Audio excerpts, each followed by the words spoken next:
जगन्नाथ भक्त बंधुगण समस्त बंधुगण को मोर भक्तिपूत प्रणाम। जगन्नाथ स्वामी नयन पथगामी भव तुमे से हटिया ठाकुर नट खटिया ठाकुर आज 9 दिन माउसी माँ घरे रही बाहुड़ा यात्रा करुछंती तांकर से श्रीमंदिर को। मु तो अधम पुरी यात्रा करि पारिली नहीं, प्रभु को दर्शन करि पारिले नहीं। आम ग्राम रे रथ यात्रा अनुष्ठित हेउथिला। प्रभु को देखिबा पई मन मोर भारी व्याकुलित हैला। दौड़ी गली अंतरा अभिमुखे। अंतरा रे रथरे विजय होइचंती प्रभु चतुर्धा मूर्ति। दर्शन कली। दर्शन करी मन मोर कृतार्थ हैला। रथ को टाणी नेउथांती भक्तगण। आहा कि सुंदर दृश्य, मनोहर मनमुग्धकर। से दृश्य को देखी मो मन उल्लासित हैला। पुरी सिना जाई पारिली नहीं, या श्रीक्षेत्र भाविदेली, बड़दाण्ड भावी मु व्याकुलित हो गली। किंतु यह बड़दाण्ड नथिला, यह अंतरा रथ गड़ुथिबा रास्ता थिला। सत कथा, किंतु यह आज लोकारण्य हो जाइतिला।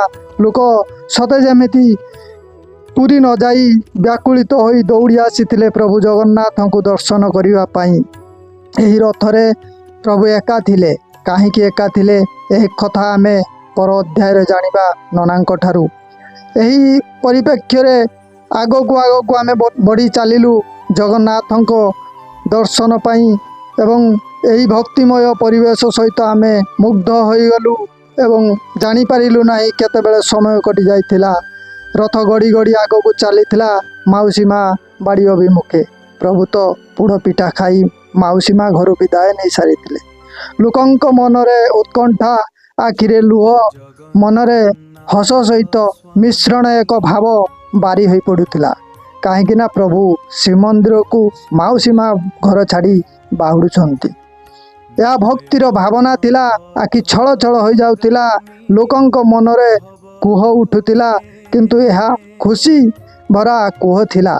कहीं प्रभु तांकर पुणी निज घर को फेरुछंती।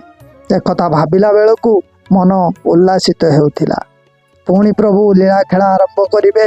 पुणी गोटे वर्ष परे पुणी यही रथ यात्रा बाहुड़ा यात्रा आरंभ हो। जय जगन्नाथ। प्रभुंक कृपा रहिले समस्ते आर वर्ष को मंगल रे रथ टाणिबे। पिली बंधुगण, जय जगन्नाथ। जदि आउ कोठी त्रुटि थाए आपण बड़पणे रे क्षमा देबे।